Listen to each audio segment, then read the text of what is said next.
I recently asked you on YouTube and Twitter, what is your biggest problem you're currently struggling with in your IT career? And I got some very interesting answers. For example, this one here. The lack of direction and starting point to learn something new. There are too many options to learn the same thing, so the choice is itself difficult. And here another one, especially when you have a lot of things to learn and you don't know where to start and which one to do first. And you are not alone. I actually have the same problem as well from time to time, because there are so many new technologies raising these days, like Docker, Kubernetes, DevOps tools and whatever. And it is overwhelming and sometimes frustrating. But this won't be the kind of YouTube video where I just throw out the top 10 skills in IT that will make you the most money.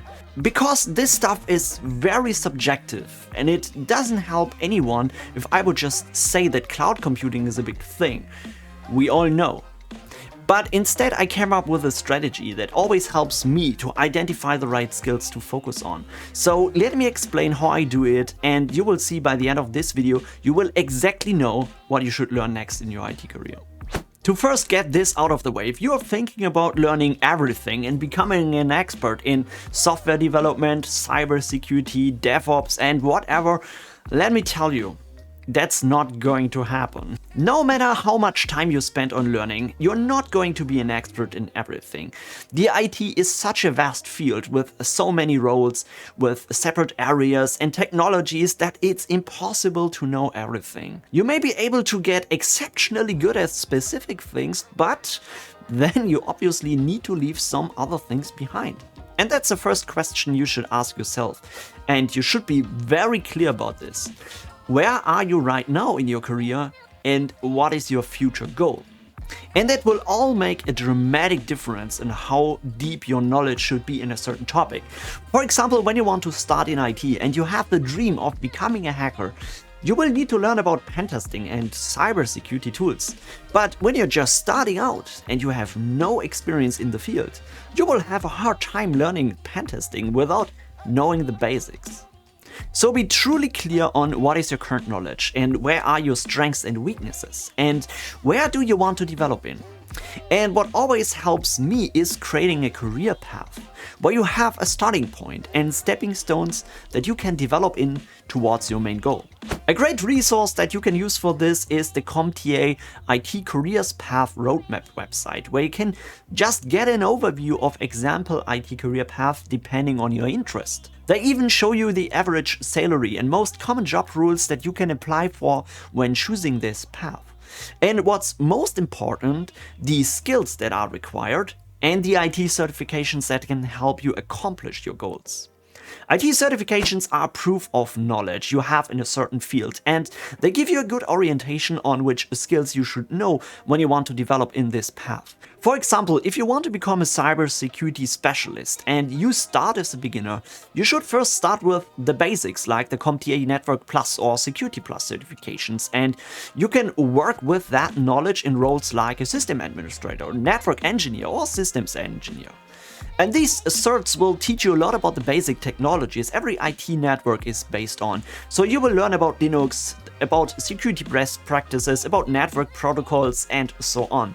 And later, when you get more experienced and maybe achieve 1 or 2 IT certifications, you can move up to the intermediate path where you can work as a security analyst, engineer or pen tester. And then other skills are more important, like the Pentest Plus certification, where you learn about Kali Linux and using tools like Metasploit, Burp Suite or Hashcat. Be aware of this doesn't mean that you need to get all these different IT certifications and once you get them, you would immediately get a job. And of course, these paths are not the only choices you have. In reality, it is much more diversified and there are always exceptions to these rules. But they still give you a great overview and you should at least take a look at the objectives of these IT certifications to know which areas are covered here and what you should know when applying for those jobs.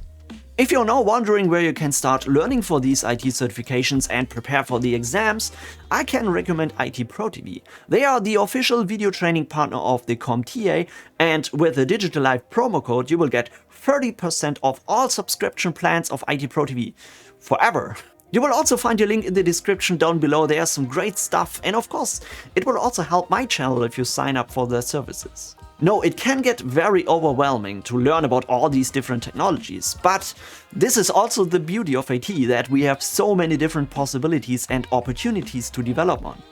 And now you probably get an idea of why it really doesn't make any sense at all if I would just tell you you should go and learn Python or learn hacking.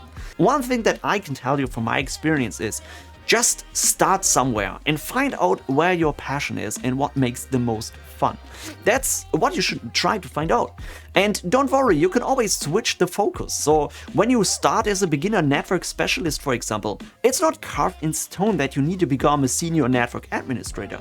You can always develop other skills while you're working in specific roles and switch over to another one later. In some cases, it's actually very useful to do that. For example, I started to work in an entry-level IT role as an IT support technician. And there I learned about networking, setting up Windows servers, printers, and so on. And I was never a fan of setting up Windows servers or printers. I hated setting up printers.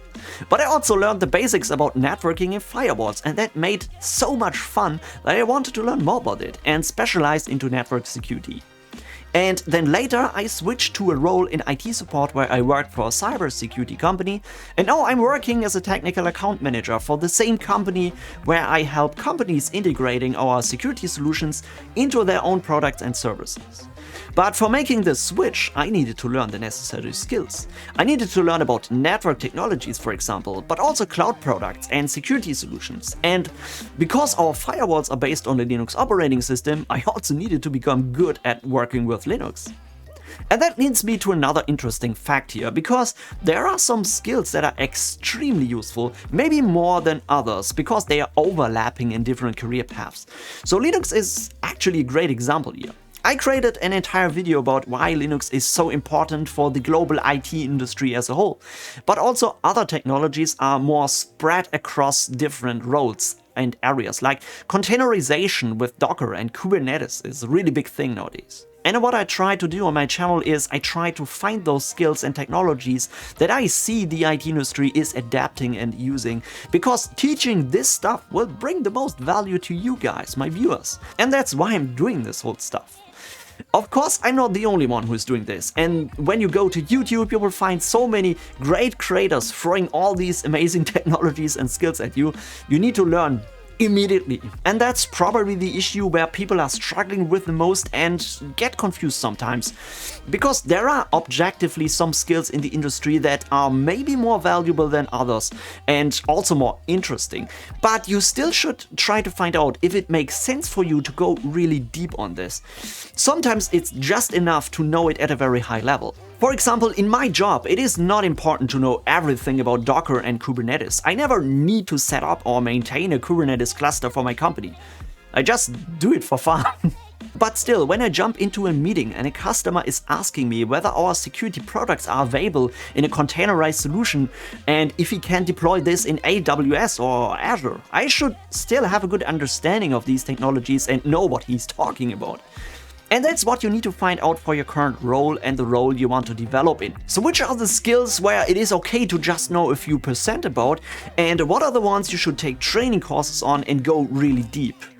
And that's what's really hard when you haven't done this evaluation in the first place. So write it down where you're currently at, what is your current status now, where do you want to be within the next 2 years, and find the skills that are relevant for you and your goal. And then start learning. That's something I can't do for you. I can make videos about all this stuff, but you need to learn it. You need to set up home lab server and experiment with it. You go through a training course, whatever it takes to really understand a topic.